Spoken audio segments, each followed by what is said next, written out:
ఆంధ్రప్రదేశ్ కోస్తా తీరం ప్రకృతి అందాలకు, పచ్చని పంటలకు నిలయం. ముఖ్యంగా కృష్ణా, గుంటూరు జిల్లాల తీర ప్రాంతం భౌగోళికంగా ఎంతో ప్రత్యేకమైనది. ఒకవైపు సముద్రం, మరోవైపు కృష్ణానది పాయలు ఈ ప్రాంతాన్ని సస్యశ్యామలం చేస్తాయి. అయితే ఇదే భౌగోళిక స్వరూపం రవాణా పరంగా ఈ ప్రాంతానికి ఒక పెద్ద సవాలుగా మారింది. కృష్ణా జిల్లా కేంద్రమైన బందరు అంటే మచిలీపట్నం మరియు గుంటూరు లేదా బాపట్ల జిల్లాలోని రేపల్లె పట్టణాలు భౌగోళికంగా చాలా దగ్గరగా ఉంటాయి. వీటి మధ్య దూరం వాయుమార్గంలో చాలా తక్కువ. కానీ మధ్యలో కృష్ణా నది సముద్రంలో కలిసే ముఖద్వారం ఉండటం వల్ల ఈ రెండు ప్రాంతాల మధ్య రైలు ప్రయాణంతో ప్రత్యక్ష సంబంధం లేదు. దీంతో దివిసీమ ప్రజలు, రేపల్లె ప్రాంతవాసులు ఒకరి ఊరికి ఒకరు వెళ్లాలంటే పులిగడ్డ సమీపంలోని పెనుమూడి వంతెన మీదుగా వెళ్లాల్సి వస్తోంది.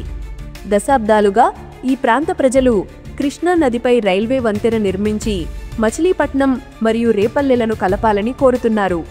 ఈ కల నెరవేరడం అనేది కేవలం ఒక రైలు మార్గం ఏర్పాటు మాత్రమే కాదు, అది ఈ ప్రాంతపు సామాజిక, ఆర్థిక ముఖచిత్రాన్ని మార్చే ఒక బృహత్తర ప్రయత్నం. ఎట్టకేలకు ఆ కల సాకారమయ్యే సమయం ఆసన్నమయ్యిందనే తీపి కబురు ఇప్పుడు వినిపిస్తోంది. ఈ ప్రాజెక్టుకు సంబంధించి ఇటీవల ఢిల్లీ వేదికగా కీలక పరిణామాలు చోటు చేసుకున్నాయి. మచిలీపట్నం పార్లమెంటు సభ్యులు, Lok Sabha subordinate legislation committee chairman Shri Vallabhaneni Balashowry గారు ఈ ప్రాజెక్టుపై ప్రత్యేక శ్రద్ధ వహించారు. ఆయన railway board chairman Satish Kumar మరియు ఇతర ఉన్నతాధికారులతో ప్రత్యేకంగా సమావేశమై ఈ ప్రాజెక్టు ఆవశ్యకతను వివరించారు.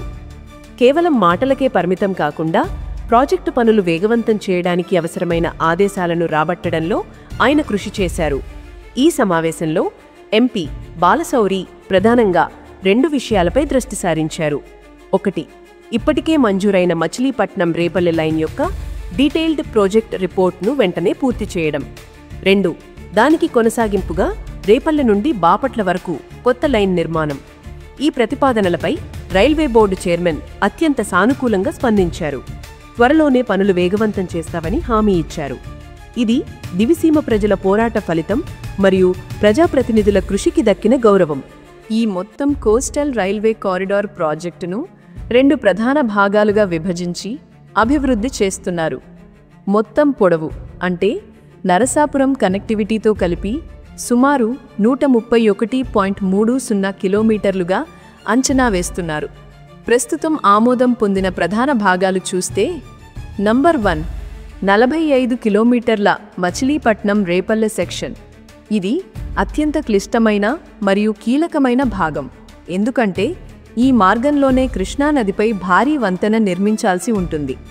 ఈ లైన్ సర్వే కోసం రైల్వే బోర్డు 1.13 కోట్ల రూపాయలు మంజూరు చేసింది. ఆగస్టులోనే దీనికి సంబంధించిన ఫైనల్ లొకేషన్ సర్వే చేపట్టడానికి ఆదేశాలు వచ్చాయి. నెంబర్ 2 45.81 కిలోమీటర్ల రేపల్లె బాపట్ల సెక్షన్. ఇది ప్రాజెక్టులో 2వ దశ. రేపల్లె నుండి నిజాంపట్నం మీదుగా బాపట్లకు ఈ లైన్ వెళ్తుంది.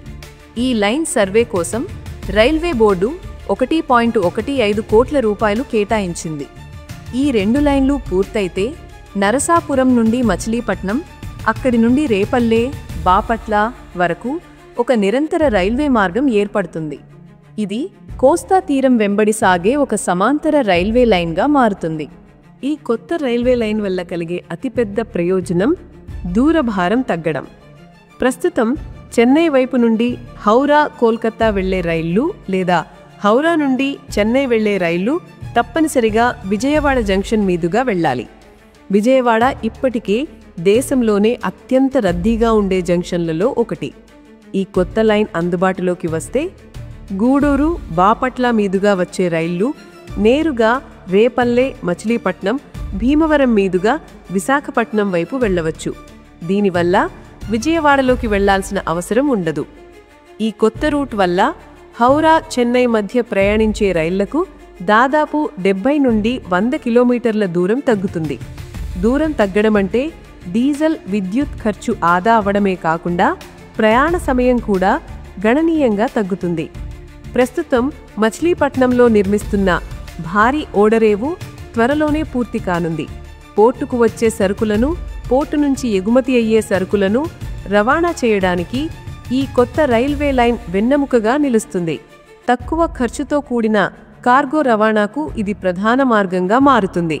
కేవలం కొత్త రైల్వే లైన్ మాత్రమే కాకుండా కృష్ణా జిల్లాలోని ప్రస్తుత రైల్వే సమస్యల పరిష్కారానికి కూడా ఎంపీ బాలశౌరి చొరవ చూపారు. జిల్లాలో రైల్వే గేట్ల వల్ల విపరీతమైన ట్రాఫిక్ జామ్ అవుతున్న ప్రాంతాలను గుర్తించారు.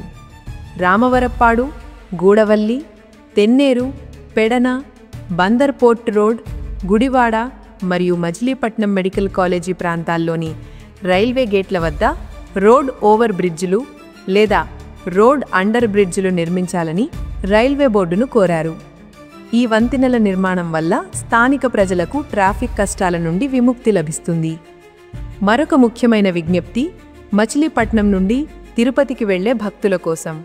ప్రస్తుతం మచిలీపట్నం వాసులు తిరుపతి వెళ్లాలంటే గుడివాడలో రైలు కోచులు మారడం లేదా లింక్ కోచుల అటాచ్మెంట్ కోసం గంటల తరబడి వేచి చూడడం వంటి ఇబ్బందులు ఎదుర్కొంటున్నారు.